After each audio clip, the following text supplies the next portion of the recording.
Hello and welcome back to Learn in Photoshop with Amy and Walter.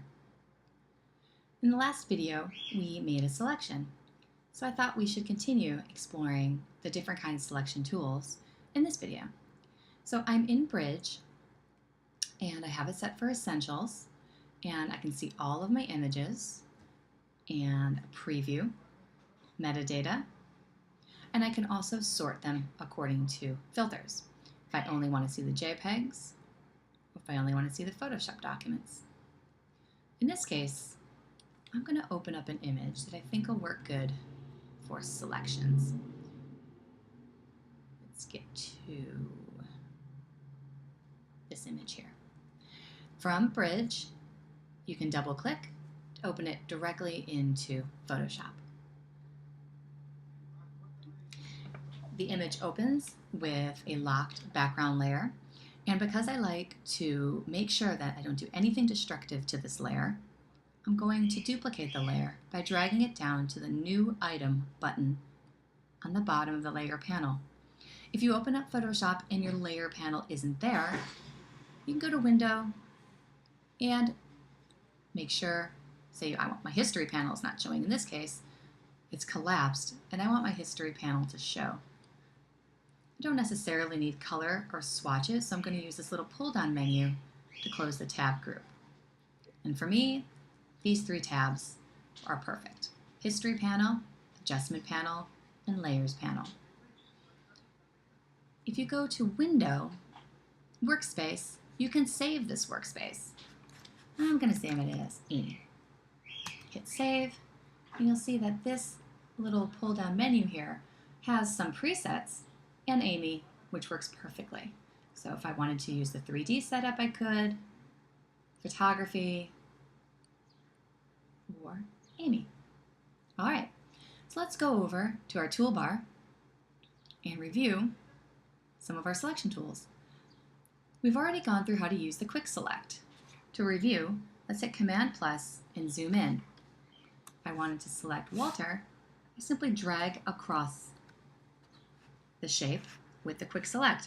Now it's selected way too much, so I'm going to hold on the Option, which changes the tool to the Subtract, and I'm going to subtract back. Now that tool is not a great tool for this.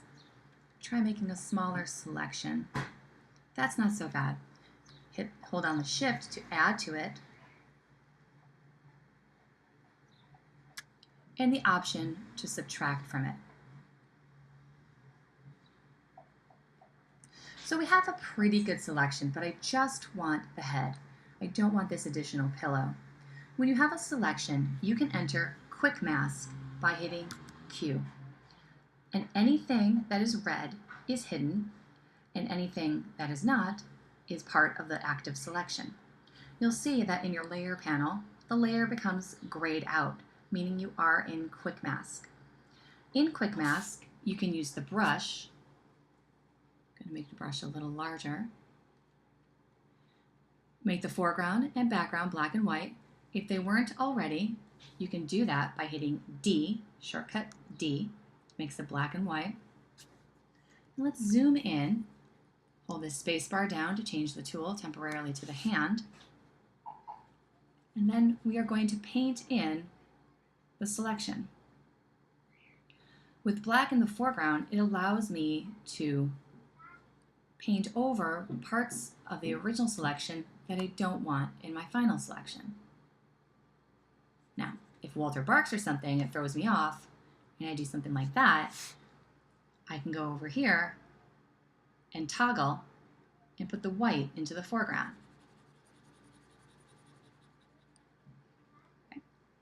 I can also hit X. So let's clean this up. Right now it is adding to the selection. I want to subtract from the selection. I'm going to hit X, black hides, and white reveals. So black is hiding the part that I am masking from the selection. Go around, kind of soften it up. If you need to increase or decrease the size of the brush while you are in Quick Mask, you can use the brackets that are located next to the P on the keyboard.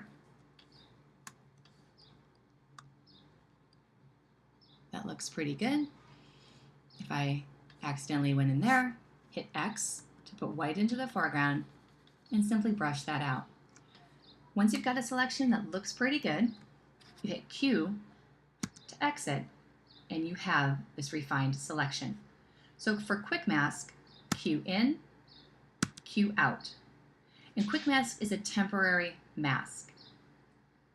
It is not a saved mask or a permanent mask. It's just a temporary way to go in and edit your selection. It works pretty well because it's very easy to use the brush. Q to exit. And once you've got that selection, you can work from there. What I'm going to do to this selection is I'm going to make an adjustment layer. Let's grab the black and white. And you'll notice that it makes a new adjustment layer at the top of your layer stack, and the white part is showing the adjustment and the black part is hiding. So whatever is white on this layer mask will show the adjustment. Let's make it a little larger. Whatever is black hides the adjustment.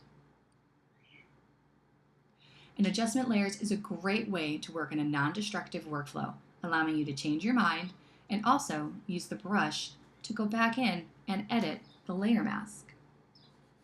So I could add more to the layer mask, and you'll see it update the layer mask here in the layer panel, or hit X to put black in the front. Oops.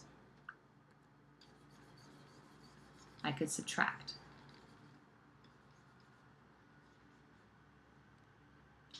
So layer masks are editable and non-destructive, allowing you to make decisions that you can change later, which is great. I love change. So this is an introduction to using layer masks, and we'll continue this in another video.